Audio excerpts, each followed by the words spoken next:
Historic Golden Gate is the entrance from the Pacific Ocean to the San Francisco Bay. It is now spanned by the longest suspension bridge in the world. Here, in one of the world's largest landlocked harbors, dock the ships of the seven seas. Pleasure boats, too, break out their white sails and run down the wind.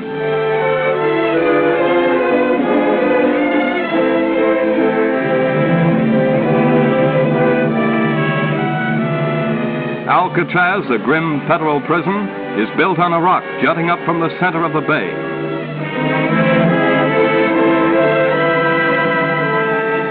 Coit Memorial Tower tops historic Telegraph Hill, where for years the arrivals and sailings of ships were watched and reported. The seven hills of the city look down on the bay, and beyond is a gigantic new bridge, over 8 miles long, that joins San Francisco with the East Bay cities, a monument to the vision and skill of man.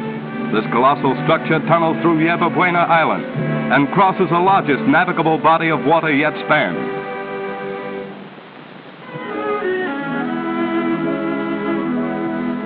To the west lies the center of the great city, rich in history, but progressive and modern today, a dominant financial and commercial metropolis of the West.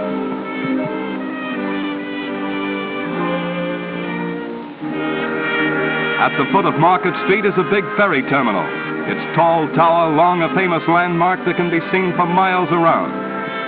From high on Twin Peaks, the beautiful view of the city gives one an idea of its expanse and its many tall buildings on high hills. Market Street is a main business thoroughfare so wide that it has 4 car tracks. It extends diagonally across the city from the ferry terminal out to the Twin Peaks. With its smart shops and theaters, it is a great white way. All about the city there are many sidewalk flower stands, attractively displaying their colorful and fragrant blooms. Garden spots as lovely as the flower markets of the old world, and everyone buys cut flowers and bouquets the year round. The center of downtown San Francisco is at Market, Kearny, and Geary Streets. Here stands the fountain presented to the city in 1875 by Lotta Crabtree, beloved actress of the Sierras.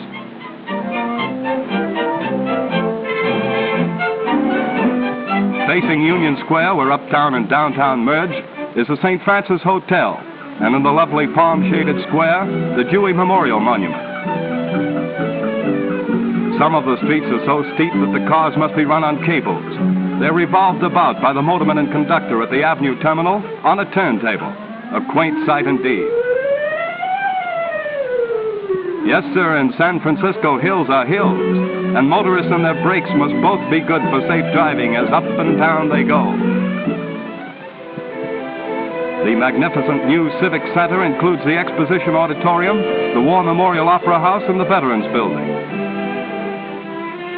The massive City Hall is an impressive building. Its dome is nearly as high as that of the Capitol at Washington. Because of the nearness to the sea, gulls, not pigeons, are the pets of the plaza grounds.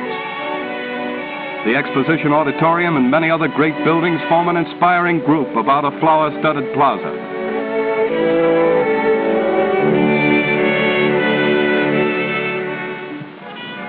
The new United States Mint is a building of modernistic lines, a distinctive structure appropriate for its purpose. In its well-guarded vaults are stored millions in gold bullion and silver bars. Frequently, the passers-by stop to watch the careful transfer of precious metal. Great quantities are received, and Uncle Sam takes no chances. It is handled with military discipline. Here are minted the copper, nickel, gold, and silver coins for the Pacific Coast, the adjoining western states, and the Philippines. Ingenious machines stamp, weigh, and count coins of all denominations, tons of them in a year.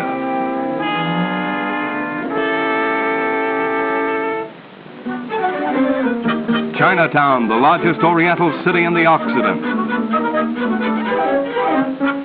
In its little park stands the new steel statue of Sun Yat-sen, the father of New China. The streets are lined with pagodas, joss houses, ancient shrines, bazaars, and cafes. Here are silks and incense, teak wood and ivory, and a soft-spoken people slowly move about their work and play, still maintaining all the traditions of the Far East. Frequent fantastic ceremonies celebrate holidays of old China in the traditional manner.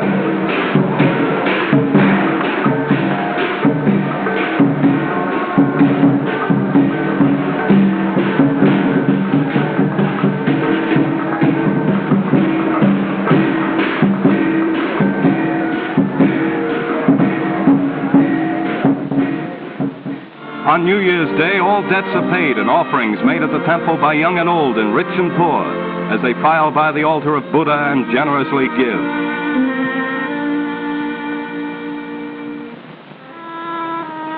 There is news from across the Pacific posted every day on the bulletin of the Chinese journals.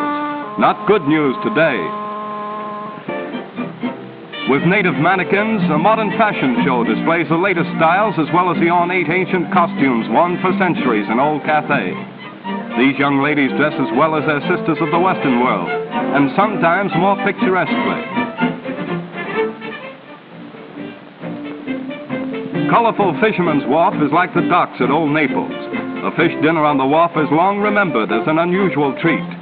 Swarthy fishermen mend their nets and prepare to sail out to sea.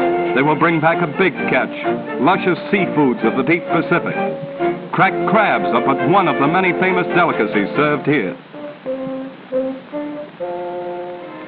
On the site of the Panama Pacific Exposition of 1915, there are still standing and used some of the most beautiful buildings, monuments of the good taste of the last generation. San Francisco's most historic building is Mission Dolores, founded by Spanish monks in 1776. Many unusual relics are seen here from the days when California was ruled by Spain and Mexico. Golden Gate Park is the largest man-made park in the world. The DeYoung Memorial Museum houses many precious exhibits of paintings and statuary, beautiful buildings and monuments set in a garden spot of over 1,000 acres. Winding drives run from the city center to the sea. A singing waterfall in the heart of the park makes the city seem far away.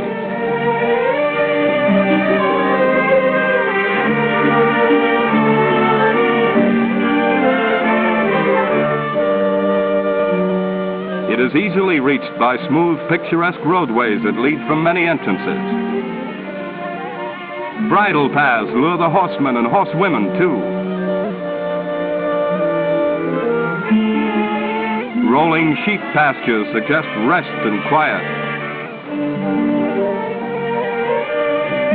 Exotic blooms of every land grow well in the botanical gardens. Buffalo graze peacefully, reminiscent of the great herds that roamed the prairies and plains of the early West. These drives seem far away from the city's whirl. Golf is played almost in the shadow of the Golden Gate, and some of the finest courses that golfers know are within the boundaries of the city and easily reached.